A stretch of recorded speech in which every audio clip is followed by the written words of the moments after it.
La situation actuelle, je dirais, restez chrétien, restez enfant de Dieu.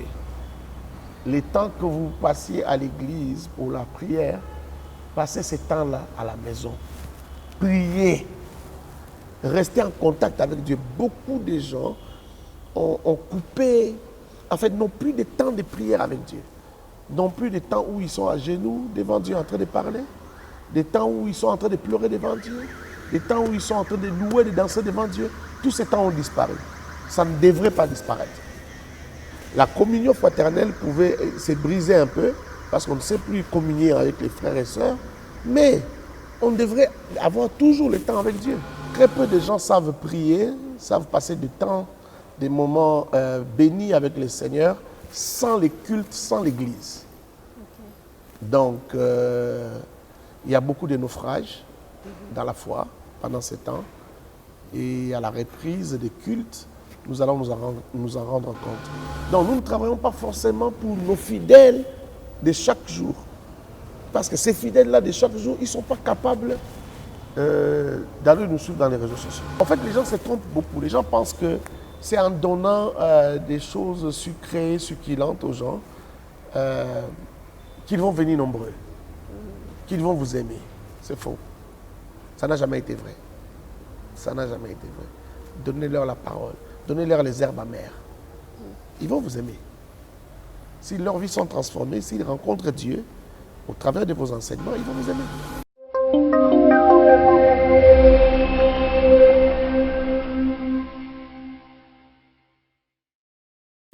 Recevez nos salutations de partout, chers amis internautes, abonnés de Éternité Télévision. Bienvenue à ce programme, un nouveau numéro, un numéro d'actualité où nous parlerons de la vie après le confinement et bien entendu de ce qu'a été ces 2 derniers mois dans le confinement où nous avons vu certaines activités être limitées, les déplacements, les rencontres être limitées. Nous en ferons le point au cours de cette émission avec le pasteur Timothée Kabasele de l'église AENA, Assemblée évangélique Nouvelle Alliance. Shalom papa. Shalom, shalom Becky. Comment allez-vous?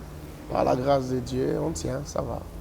Gloire soit rendue au Seigneur. À titre informatif, le pasteur Timothée Kabasele, au-delà d'être prédicateur de l'Évangile, il est également écrivain, auteur des différents ouvrages tels que Une vie par la sagesse divine, La foi manifeste, Une vie et les succès. Vous aurez, n'est-ce pas, à découvrir tous ces ouvrages sur les sites www. Sur la ville, sur les plateformes de la ville, les librairies chrétiennes. Exactement.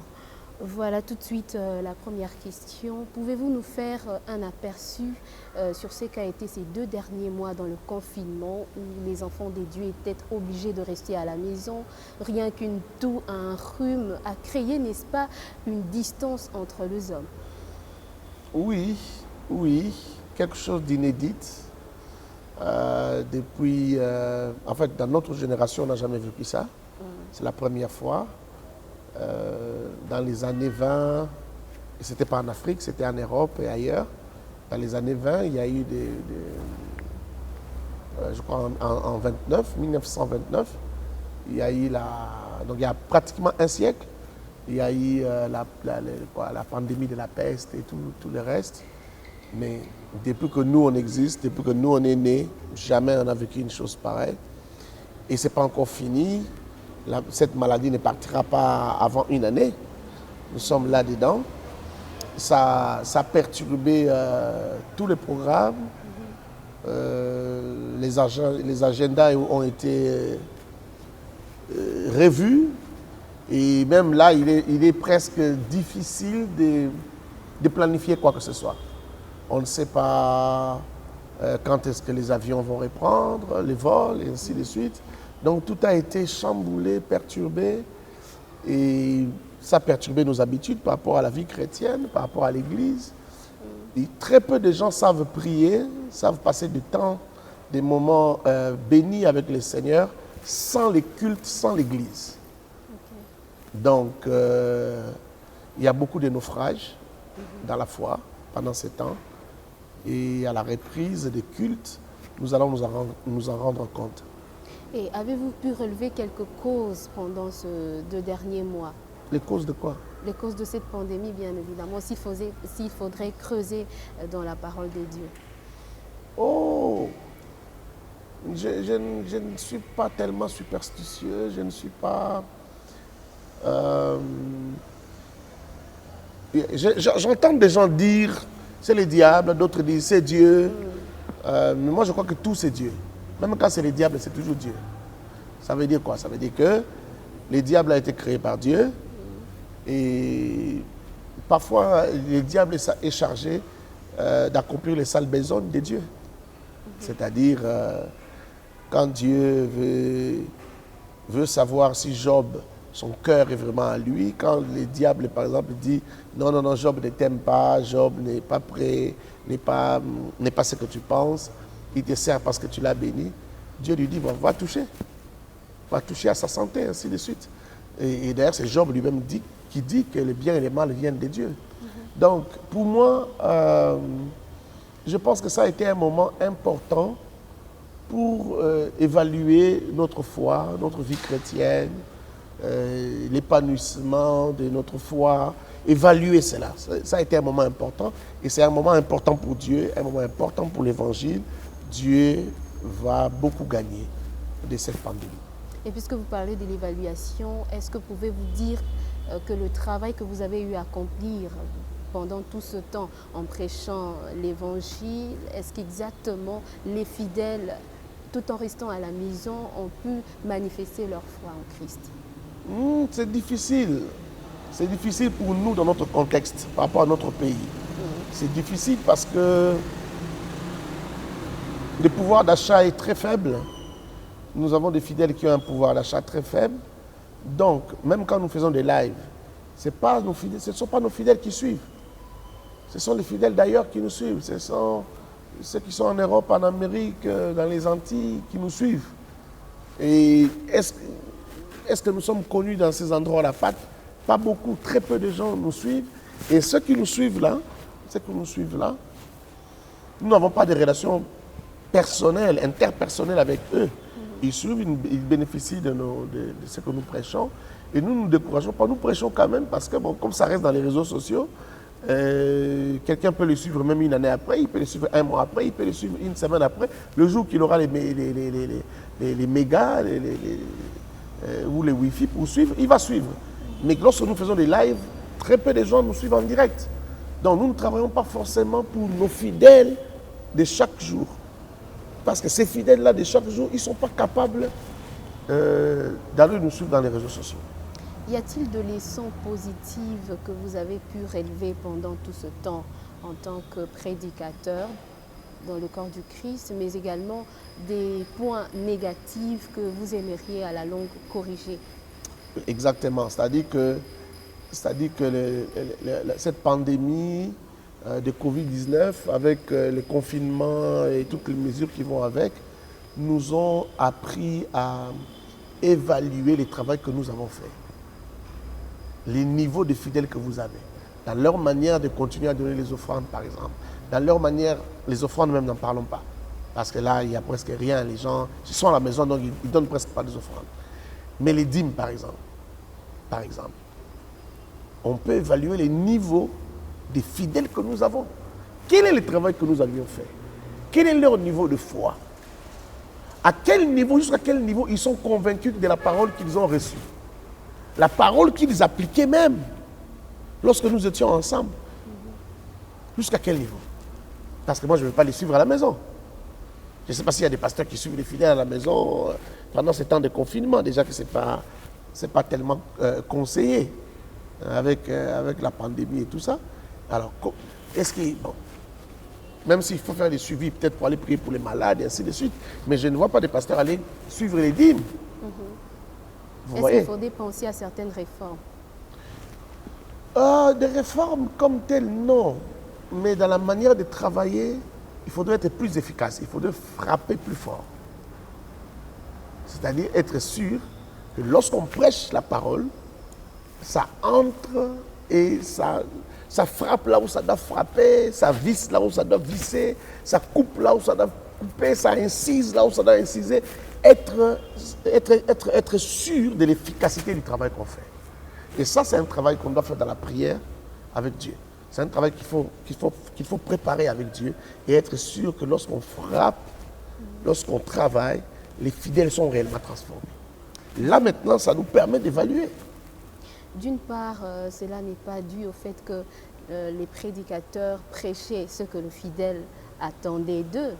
Parce qu'à un moment donné, nous avons vu certains prédicateurs prêcher, présenter, n'est-ce pas, un Dieu doux, un Dieu tendre, en lieu et place de parler de messages forts qu'ils recevaient, n'est-ce pas, de la part du Seigneur. Oui, c'est vrai qu'il y a toujours une tentation de vouloir donner aux gens ce qu'ils veulent. La Bible dit, dans les derniers jours, il y aura des temps difficiles et les gens auront la démangeaison, la démangeaison d'écouter. Donc écoutez quoi? Des fables, d'écouter des choses qui leur font plaisir. Et les prédicateurs aussi vont tomber dans ces pièges. C'est-à-dire, vous serez tentés de donner aux gens ce qui leur font plaisir. Ça vous fait plaisir aussi quand ils crient Amen, quand ils soulèvent les chaises, quand ils acclament, ainsi de suite. Et ça, c'est une grande tentation. Et je crois que beaucoup de gens vont tirer des leçons, beaucoup de prédicateurs vont tirer des leçons. Et c'est ce qui se passe actuellement. En fait, les gens se trompent beaucoup. Les gens pensent que c'est en donnant des choses sucrées, succulentes aux gens qu'ils vont venir nombreux, qu'ils vont vous aimer. C'est faux. Ça n'a jamais été vrai. Ça n'a jamais été vrai. Donnez-leur la parole. Donnez-leur les herbes amères. Ils vont vous aimer. Si leurs vies sont transformées, s'ils rencontrent Dieu, au travers de vos enseignements, ils vont vous aimer. Vous n'aurez pas peur lorsque le sel se rend vide? Non, mais est-ce que c'est vrai d'abord que ceux qui prêchent des bonnes choses, leurs salles sont vides? Je ne crois pas. Si vous avez Dieu, si vous cherchez Dieu bien, convenablement, vous avez une bonne relation avec Dieu, vous avez de l'énergie spirituelle à revendre, vous avez de la grâce à communiquer aux gens, même si vous leur parlez des herbes amères, vous leur donnez des choses dures, ils vont rester avec vous. Ils vont vous aimer. Merci beaucoup, pasteur, pour cette première partie. Parlons maintenant de la vie après le confinement. Comment est-ce que vous pensez vivre avec l'Église après le confinement? En ce qui me concerne, je pense que avec la soif, la faim, le travail, la passion que cette pandémie, que ce chômage a créé en nous, au retour, je pense que, en ce qui me concerne, je me vois et je nous vois tous dans la corporation travailler avec beaucoup de zèle, beaucoup d'engouement, beaucoup de passion. Je ne vois personne qui va encore oser être paresseux. Parce que la pandémie nous a enseigné que le temps que nous avions, que nous jouions avec, ce temps-là est précieux. Il ne sera pas toujours là. Donc quand Dieu vous donne un peu de temps, vous devez l'utiliser à bon escient.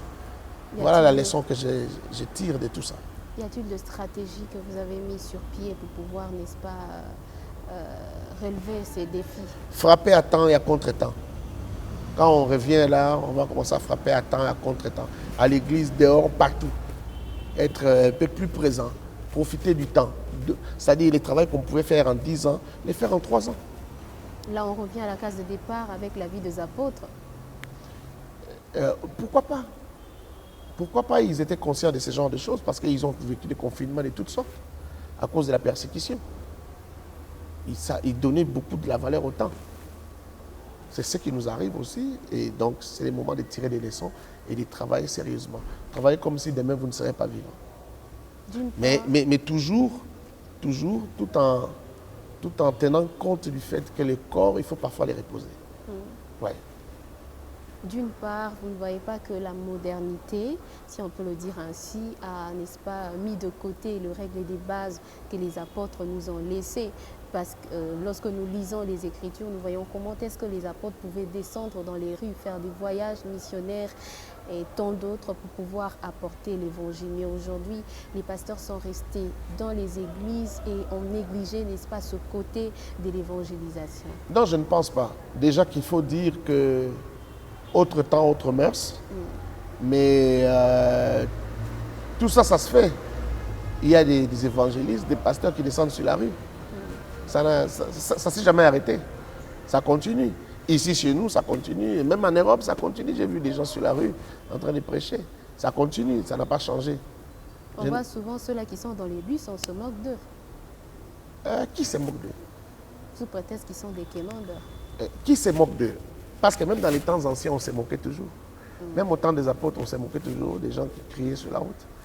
Et donc, ceux qui crient dans les taxis, dans les bus, les païens peuvent se moquer, ce n'est pas un problème. On se moque aussi de nous qui prêchons dans des temples aussi. Les gens racontent des histoires, ce n'est pas un problème. Quémandeur, là, c'est aussi la responsabilité de ceux-là qui vont prêcher. Vous n'allez pas prêcher pour avoir des offrandes. Vous allez prêcher l'évangile dans les bus. C'est pour que les gens entendent parler de Jésus. Ce n'est pas pour qu'on vous donne des offrandes. Donc, alors maintenant, il y a des gens qui le font avec cette motivation-là de se faire de l'argent. Il faut injurier l'évangile. Quel est le message que vous pouvez donner présentement à nos fidèles qui nous suivent? Un message par rapport à quoi? Par rapport à la situation actuelle, bien évidemment. Par rapport à la situation actuelle, je dirais, restez chrétien. Restez enfant de Dieu. Les temps que vous passiez à l'église pour la prière, passez ces temps-là à la maison. Priez. Restez en contact avec Dieu. Beaucoup de gens ont coupé, en fait, n'ont plus de temps de prière avec Dieu. N'ont plus de temps où ils sont à genoux devant Dieu en train de parler. Des temps où ils sont en train de pleurer devant Dieu. Des temps où ils sont en train de louer, de danser devant Dieu. Tous ces temps ont disparu. Ça ne devrait pas disparaître.